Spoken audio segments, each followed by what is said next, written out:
সেদিন সন্ধ্যায় ঝিরঝিরিয়ে বৃষ্টি ঝরছে।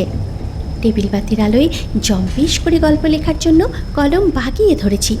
এমন সময় কলিং বেল বাজলো বলা ভুল, বাজতে লাগলো। লেখার মোড নষ্ট হলে সব বিষয়েই খাপ্পা হই, যথারীতি খাপ্পা হয়ে উঠলুম। কলিং বেল একবার বাজানোই তো যথেষ্ট, অন্তত এই কথাটা বলেও মনের ঝাল ছাড়ব, আগন্তুক যেই হোক না কেন। দরজা খুলে দেখি ঢ্যাঙা দোহারা চেহারার পৌর এক ভদ্রলোক, পরনে সাদা শীতের ধুতি পাঞ্জাবি, মুখে খোঁচা খোঁচা দাড়িগোঁফ এবং মিটি মিটি হাসি। কিছু বলার আগেই কর জোরে নমস্কার করলেন। আপনি কি বিখ্যাত লেখক নকুড়চন্দ্র ভুঁই? আপনার সঙ্গে কিছু জরুরি কথাবার্তা আছে। বিখ্যাত কথাটায় প্রশংসা ছিল, আর প্রশংসা শুনলে কোন লেখক না খুশি হন? আমিও খুশি হলাম বই কি। অমন করে বেল বাজানোর কৈফিয়ত চাইতেও ভুলে গেলাম। তাছাড়া জরুরি কথাবার্তা ব্যাপারটাও আশাব্যঞ্জক। ভদ্রলোক নিশ্চয়ই কোনো প্রকাশক, তাই খাতির করে বললুম, আসুন আসুন, ভেতরে এসে বসুন। এরপরে কথাবার্তা হলো। ভদ্রলোক ঘরে ঢুকে সোফায় বসলেন।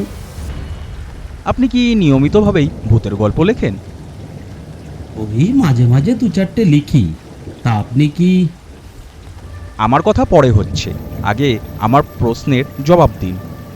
কি আপনার প্রশ্ন? ওই যে বললুম আপনি ভূতের গল্প লেখেন, কিন্তু কথা হলো এই যে আপনি ভূতের গল্প লেখেন, আপনি কি কখনো ভূত দেখেছেন? লেখকরা যা লেখেন কল্পনা করেই লেখেন। ভূতের গল্প লিখতে গেলে ভূত দেখতেই হবে, এটা কোনোই যুক্তি না। তার মানে আপনি বানিয়ে লেখেন, সুতরাং আপনি মিথ্যে কথা লেখেন। আপনি একজন মিথ্যুক। কি যা তা বলছেন আপনি? ঠিকই বলছি। আপনি জানেন চীনে ভূতের গল্প লেখা মানা, লিখলেই জেলে ঢুকিয়ে দেবে। শুধু তাই নয়, আরও অনেক কিছু হতে পারে। ঢুকেই যখন পড়েছি তখন সহজে বেরোচ্ছি না, একটা চূড়ান্ত বোঝাপড়া যতক্ষণ না হচ্ছে। গলার স্বর আর কথার ভঙ্গিতে একটু দমে গিয়ে বললুম, কি মুশকিল, বোঝাপড়াটা কিসের? ভূতের ব্যাপারে। বুঝলাম না। আপনি মানে আপনার মতো যারা ভূত নিয়ে গল্প লেখেন তারা কেউই ভূত দেখেনি, অথচ ভূত নিয়ে গল্প লেখেন, তার মানে হলো আপনারা মিথ্যুক। আপনাদের জন্যই চীনার শাস্তি ব্যবস্থা করা উচিত। বেশ, গভর্নমেন্টকে বলুন ব্যবস্থা করতে। গভর্নমেন্টকে বলে কিচ্ছু হবে না। পকেট থেকে নস্যির কৌটো বের করে নাকে একটি নস্যি গুজলেন। তারপরে বিকট একখানা হাঁচি হেঁচে বললেন, ভূতেদের না দেখে ভূতের গল্প লেখা অন্যায়, কারণ এতে খামোখা ভূতেদের ডিস্টার্ব করা হয়। চীনারা এটা বুঝেছে বলেই শাস্তির ব্যবস্থা করেছে। ভূত না দেখে ভূতের গল্প লিখলে ভূতেদের ডিস্টার্ব করা হয় বলছেন? কথাটা বুঝলাম না। খুব সহজ কথা। যাদের স্বচক্ষে দেখেননি তাদের কথা লিখছেন, তার মানে আপনি তাদের সম্পর্কের ভুলভাল ইনফরমেশন দিচ্ছেন। তারা যা নয় তাই লিখছেন, তার মানেটা দাঁড়াচ্ছে আপনি সত্যের অপলাপ করছেন। তাহলে আপনি বলছেন সত্যি সত্যি ভূত আছে? আলবাত আছে। আপনারা তাদের সম্পর্কে যা লিখছেন তা কখনো সত্যিকার ভূতের কথা নয়। দেখুন, গল্প মানেই তো তাই। বাস্তবের সঙ্গে কল্পনার। কোথায় বাস্তব? বাস্তবের বরটুকুও তো দেখিনি। আহা, দেখিনি, কিন্তু শুনেছি। সবই যে সচক্ষে দেখে লিখতে হবে তার মানে নেই। ধরুন সম্রাট অশোককে আমি কোনোদিন দেখিনি, তা বলে তাকে নিয়ে গল্প লেখা যাবে না? সম্রাট অশোক আর ভূত কি এক জিনিস? দেখুন, এই নিয়ে আপনার সঙ্গে তর্ক করার ইচ্ছে আমার নেই। আপনি দয়া করে আসুন।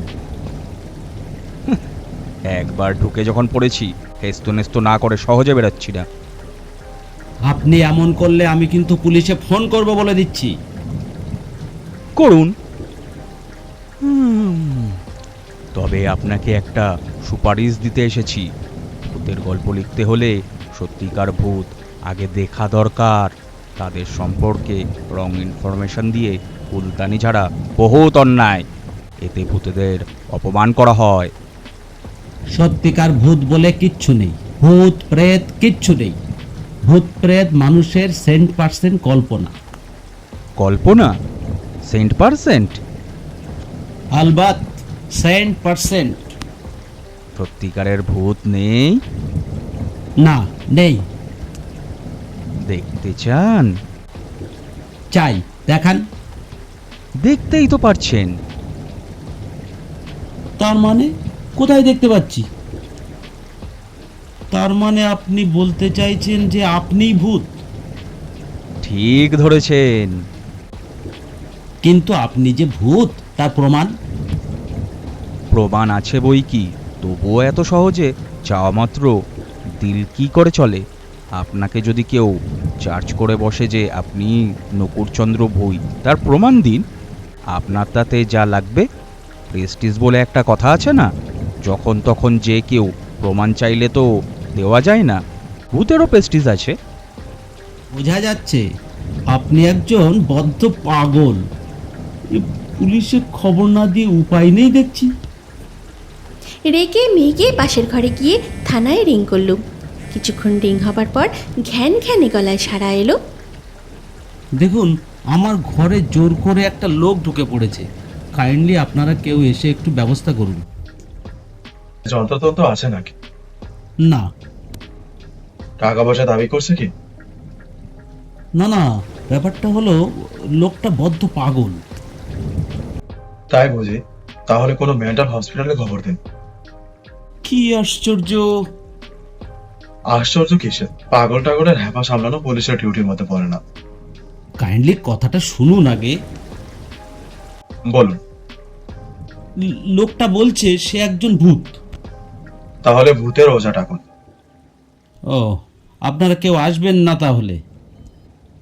সরি, এটা পুলিশের ডিউটির মধ্যে পড়ে না। ফোন ডাকার শব্দ হলো। কি করব ভাবছি, এমন সময় হঠাৎ মনে পড়ে গেল লালবাজারের পুলিশ হেডকোয়ার্টারে আমার পরিচিত এক অফিসার আছেন। বরাত জোরে তাকে পাওয়া গেল। বসার ঘরে ফিরে দেখি ভদ্রলোক চোখ বুজে যেন ঘুমোচ্ছেন। পুলিশ আসছে, অতএব আমি এবার বেপরোয়া বললুম, ও মশাই, শুনছেন? শুনেছি। লালবাজার থেকে পুলিশ আসছেন। এখনো বলছি, আপনাকে বিপদে ফেলতে আমি চাইনি। দয়া করে আপনি কেটে পড়ুন। কে আসছে বললেন? লালবাজারের ক্রাইম ব্রাঞ্চের ইন্সপেক্টর বঙ্কুবিহারী ধাড়া।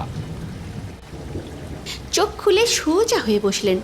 অবাক হয়ে বললুম, তার মানে ওকে চেনেন আপনি? খুব চিনি, বন্ধু আর আমি ছোটবেলার বন্ধু। চালাকি করবেন না। চালাকি কি সত্যি? বন্ধু এলেই বুঝতে পারবেন। বলেই আবার চোখ বুজলেন এবং আগের মতো সোফায় হেলান দিলেন। ঘুম জড়ানো গলায় স্বগতোক্তি করলেন, সারা রাত সারাদিন মাইকের চোটে ঘুমাতে পারিনি। বড্ড ঘুম আসছে। মিনিট দুই পরে কলিং বেল বাজল। এত শিগগির এসে পড়লেন মিস্টার ধারা। খুব খুশি হয়ে দরজা খুললুম।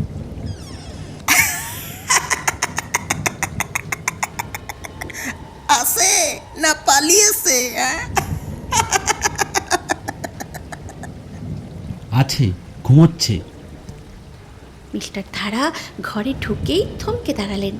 তারপরে প্রায় চেঁচিয়ে উঠলেন, মুরারি না, কি কাণ্ড দেখো দেখি!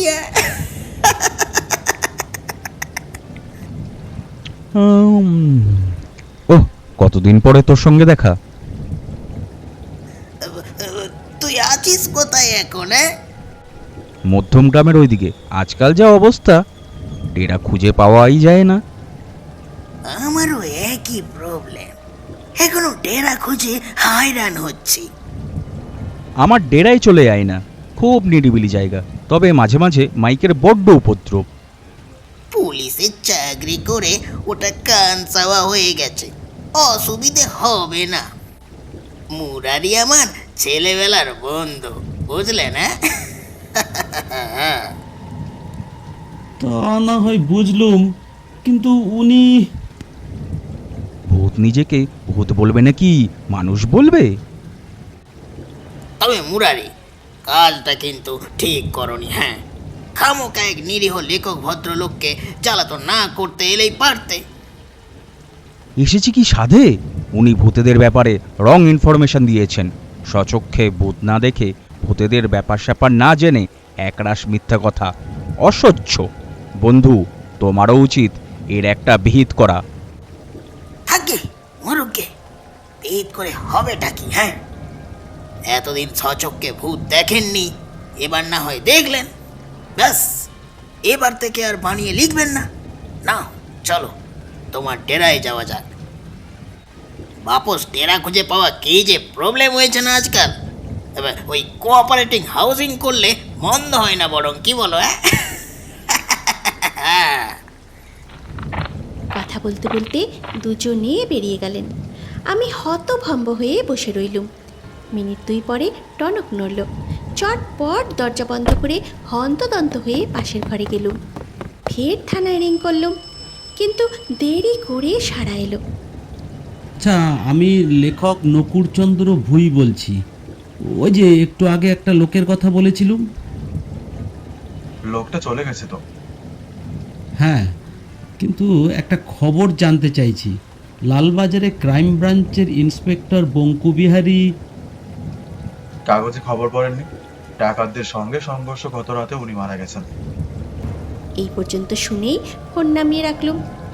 তারপরে নাক এবং কান দুটো মুলে প্রতিজ্ঞা করলুম, আর কখনো ভূতের গল্প লিখবো না, লিখবো না, লিখবো না।